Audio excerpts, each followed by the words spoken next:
What are the four sectors of an economy? What do you mean by household sector? What do you mean by producer sector? What do you mean by external sector? Or what do you mean by government sector?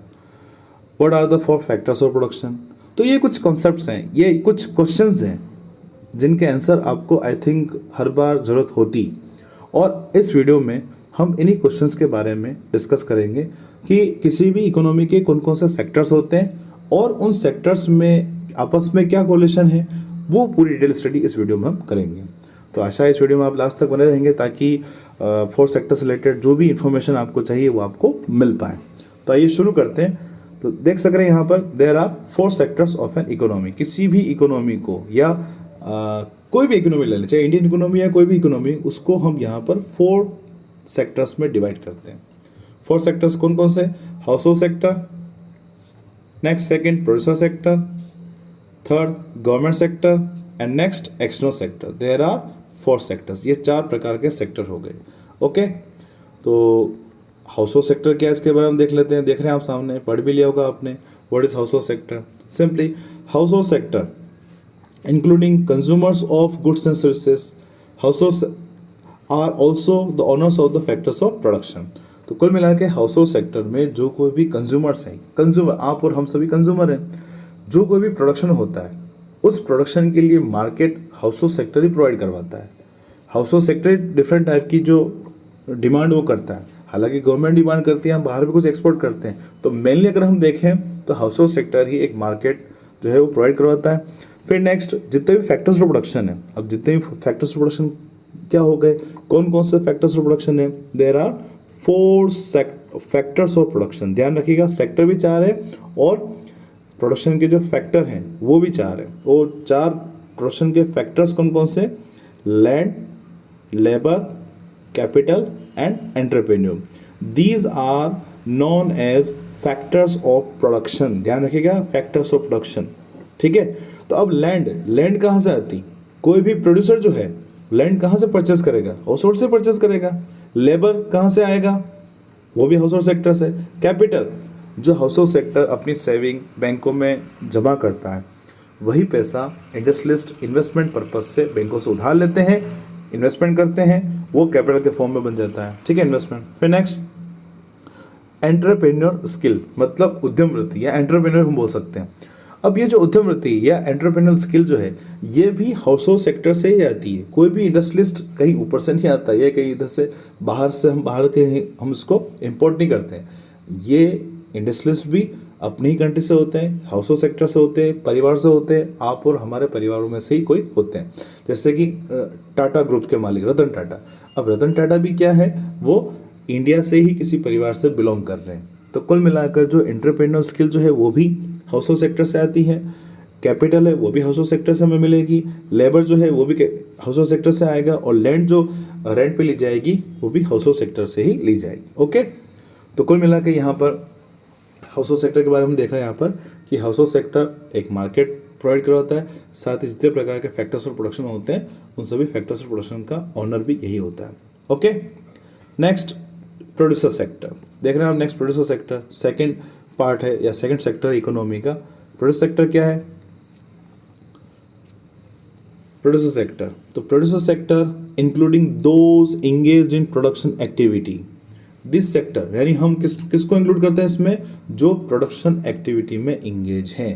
Production activity किसी भी प्रकार की commodity या service हो, हर प्रकार की commodity और service का प्रोडक्शन जो कोई भी कर रहा है, उन सभी एंटिटीज और फर्मों को, यूनिट्स को हम प्रोड्यूसर सेक्टर में इंक्लूड करेंगे। ओके, तो this sector includes all producing units, अभी मैंने आपको बताया, और firms in the economy.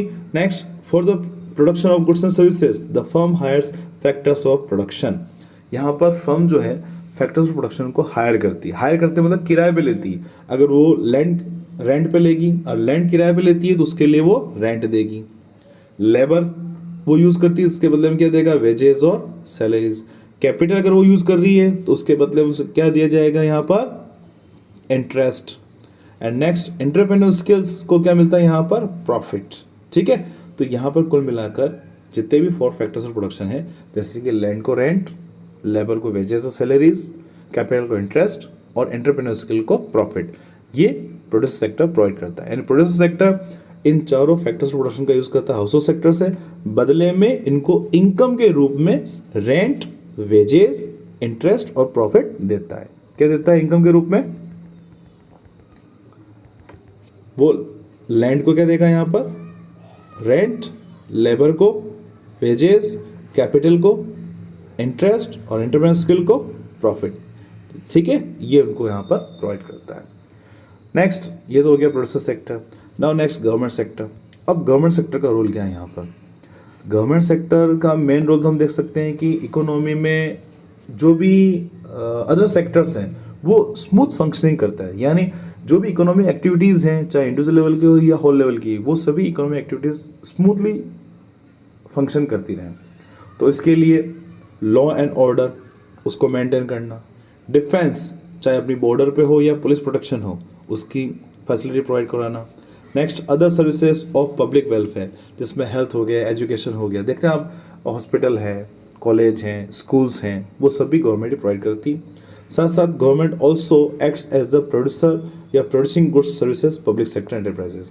Simply हम देखें तो रेलवे, अपने इंडिया में रेलवे बहुत नॉमिनल रेट पर जो भी ट्रैवलर है उनको ट्रैवलिंग फैसिलिटी अवेलेबल करवाता है। ठीक है, तो यहाँ पर रेलवे जो है एक सर्विस हो गई। साथ साथ बहुत से प्रकार की गवर्नमेंट की जो फर्में हैं वो भी प्रोडक्शन करती हैं और मार्केट में उसको सेल करती हैं। तो ठीक है, कुल मिला के गवर्नमेंट सेक्टर का मेन रोल क्या हो गया यहाँ पर? लॉ एंड ऑर्डर मेंटेन करना। ठीक है, साथ साथ डिफेंस की फैसिलिटी अवेलेबल करवाना, चाहे बॉर्डर पे या पुलिस प्रोटेक्शन के रूप में अपनी कंट्री के अंदर है। अदर सर्विसेज में मैंने आपको बता दिया, वाटर सर्विसेज हो गई हैं, रोड है या ट्रांसपोर्टेशन फैसिलिटीज़ हो गई हैं, हेल्थ है, एजुकेशन है, इन सब की फैसिलिटी भी जो है वो गवर्नमेंट सेक्टर हमें अवेलेबल करवाता है। Now next, the external sector. External sector और rest of the world sector भी कहते हैं। देखिए, अपनी कंट्री में बहुत सी टाइप्स की गुड्स ऐसी जो अपने यहाँ पर लार्ज अमाउंट में प्रोड्यूस होती है, उसको बाहर हम करते हैं एक्सपोर्ट। क्या करते हैं बाहर? उसका हम एक्सपोर्ट। और अपनी कंट्री में जो goods and services come produce होती है, बाहर से हम उनका क्या करते हैं यहाँ पर? इंपोर्ट। तो बहुत सी टाइप की गुड्स का हम क्या करते हैं? एक्सपोर्ट करते हैं, और बहुत सी टाइप की गुड्स का हम यहाँ पर इंपोर्ट करते हैं। तो ये बहुत लार्ज वेराइटी और लार्ज अमाउंट में बहुत कंट्रीज अलग अलग प्रकार की, तो उसका एक सिस्टमेटिक रिकॉर्ड भी रखना जरूरी है। वो सभी रिकॉर्ड रखने का काम एक्सटर्नल सेक्टर ही करता है। इससे रिलेटेड और बहुत सी बार क्या होता है, अपनी कंट्री के अंदर कैपिटल का इन्फ्लो भी होता है, बाहर से इन्वेस्टमेंट आता है, साथ साथ अपनी कंट्री से बाहर इन्वेस्टमेंट जाता भी है। ठीक है, तो कैपिटल का इन्फ्लो भी होता है, साथ साथ कैपिटल का आउटफ्लो भी होता है। तो इन सब का मेंटेन करने का काम, साथ साथ फॉरेन एक्सचेंज रेट क्या है, फॉरेन एक्सचेंज मार्केट क्या है, फॉरेन एक्सचेंज डिसाइड कैसे होगी, ठीक है, इन सब की स्टडी भी हम फॉरेन एक्सटर्नल सेक्टर के अंदर करते हैं। और मेनली एक्सटर्नल सेक्टर का काम क्या है, अब हम डिटेल में यहाँ पर स्टडी कर सक रहे हैं या पढ़ सक रहे हैं। ये पूरा आपके सामने है, थोड़ा सा इसको सुंदर कर देते हैं। सुंदर कैसे? ये इस प्रकार से। द एक्सटर्नल सेक्टर और rest of the world sector. The external sector engage in export and imports of goods and services and the flow of capital between the domestic economy and the other countries of the world. ठीक है, तो कुल मिला के there are 4 sectors of production. What are? First, household sector. Second, producer sector or firm sector. Third, government sector. And last, fourth, external sector. इन चारों के बारे में हमने यहाँ पर स्टडी की, और हमने यहाँ पर यह भी देखा है कि what are the main factors of production. ध्यान दीजिएगा, फैक्टर्स ऑफ प्रोडक्शन। तो फैक्टर्स ऑफ प्रोडक्शन कितने प्रकार के हैं, आप कमेंट बॉक्स में कमेंट करके जरूर बताइए अगर आपने वीडियो अच्छे से और ध्यान से समझा है, सुना है। ठीक है, तो और साथ साथ ये भी बता सकते हैं कि वो फैक्टर्स ऑफ प्रोडक्शन कौन कौन से हैं, ये भी आप बता सकते हैं। साथ साथ फैक्टर्स ऑफ प्रोडक्शन को क्या मिलता है एज अ पेमेंट या एज अ रेम्यूनरेशन के रूप में, उनको क्या मिलता है। जैसे कि मैं आपको छोटा सा बताऊँ, लेबर को वेजेस मिलती हैं, तो बाकी फैक्टर्स ऑफ प्रोडक्शन कौन कौन से, उनको क्या मिलता है, ये भी आप कमेंट बॉक्स में जरूर करके बता सकते हैं। मुझे बहुत अच्छा लगेगा कि अगर आपने वीडियो अच्छे से समझा सुना है। तो जैसा कि मैंने आपको पहले बताया था कि इसमें इस वीडियो के डिस्क्रिप्शन में आपको टेलीग्राम के चैनल का लिंक मिल जाएगा ग्रुप का, जिसको आप ज्वाइन कर सकते हैं, तो कि जो भी वीडियोस आगे आएंगे उनकी प्लेलिस्ट का लिंक और वीडियोस का लिंक आपको डायरेक्टली जल्दी अच्छे से मिल जाए, और इससे रिलेटेड कोई भी इंफॉर्मेशन आपको चाहिए तो उसमें आप ले सकते हैं।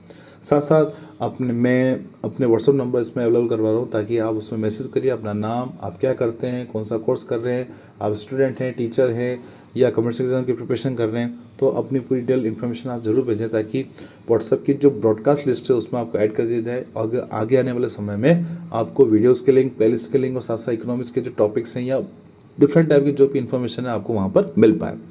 तो इस वीडियो में इतना ही। नेक्स्ट वीडियो में मिलेंगे और मैक्रो इकोनॉमिक्स के फर्स्ट चैप्टर से रिलेटेड, इंट्रोडक्शन रिलेटेड और कुछ कॉन्सेप्ट्स को लेकर। ठीक है, तो मिलते हैं नेक्स्ट वीडियो में। Thank you, thanks for watching economics Guruji. Bye bye.